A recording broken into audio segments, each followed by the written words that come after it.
Hello बच्चों, welcome to our channel.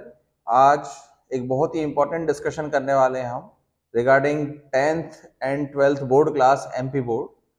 तो आप सभी को पता होगा कि एग्जाम की डेट्स आ चुकी हैं और जैसे ही एग्जाम की डेट आई तो बच्चे सोचते हैं कि चलिए एक क्वेश्चन बैंक खरीदते हैं हम, इससे हम तैयारी स्टार्ट करेंगे। उसके बाद बच्चों के मन में अलग अलग क्वेश्चंस आते हैं, अलग अलग डाउट्स आते हैं। आज उन्हीं डाउट्स का हम सवाल देने वाले हैं, क्लियर करने वाले हैं उन्हीं डाउट्स को।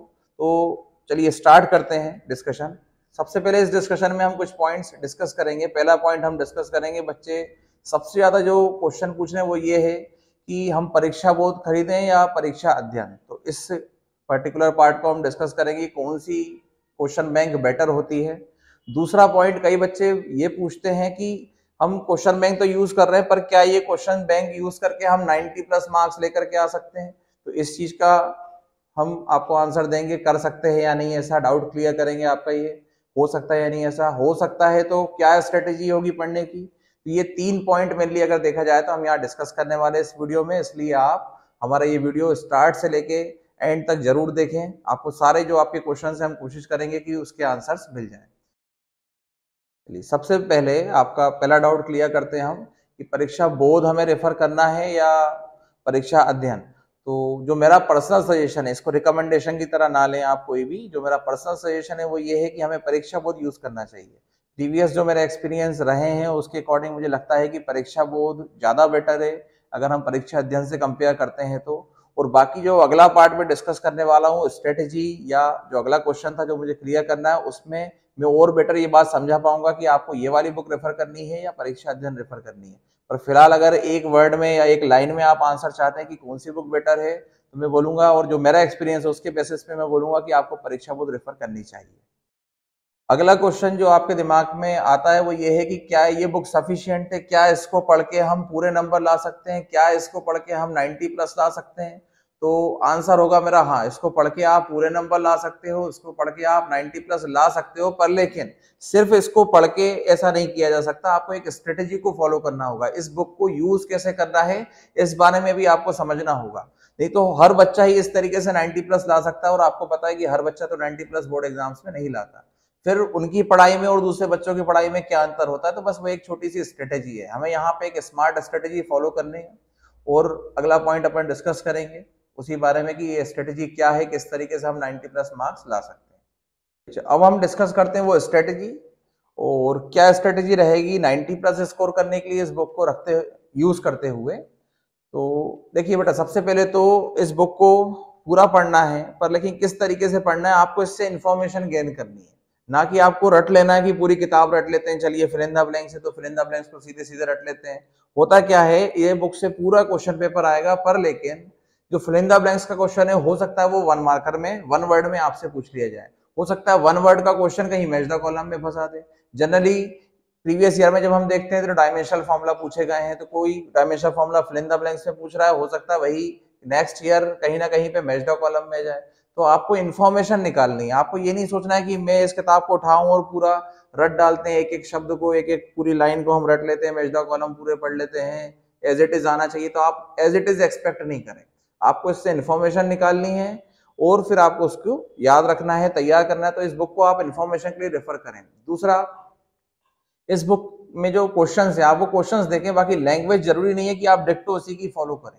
लैंग्वेज आप अपनी फॉलो करें, लैंग्वेज आप आपके जो भी टीचर पढ़ा रहे हैं उसकी फॉलो करें, जो भी रेफरेंस आप यूज करते हैं उसकी फॉलो करें जिसमें आप कंफर्टेबल हो।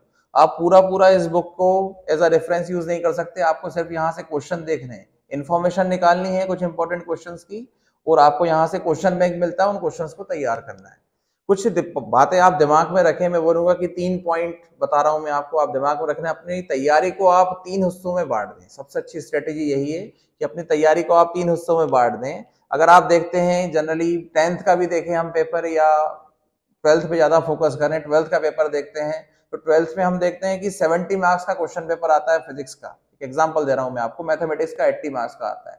और 10th में भी अगर हम देखें तो यही 80 मार्क्स 70 मार्क्स के क्वेश्चन आते हैं। तो जब हम देखते हैं कि 80 मार्क्स का आ रहा है तो उसमें से 40% मार्क्स सिर्फ ऑब्जेक्टिव के हैं, और 5 मार्कर्स कम है, 4 मार्कर्स इतने ज्यादा नहीं है, 2 मार्कर्स के ज्यादा क्वेश्चन है। अगर हम देखेंगे जैसे फिजिक्स में बात करते हैं तो 28 मार्क्स के सिर्फ ऑब्जेक्टिव से, और हम सबसे ज्यादा अंडर एस्टिमेट उसी चीज को कर रहे हैं, उन 28 मार्क्स को।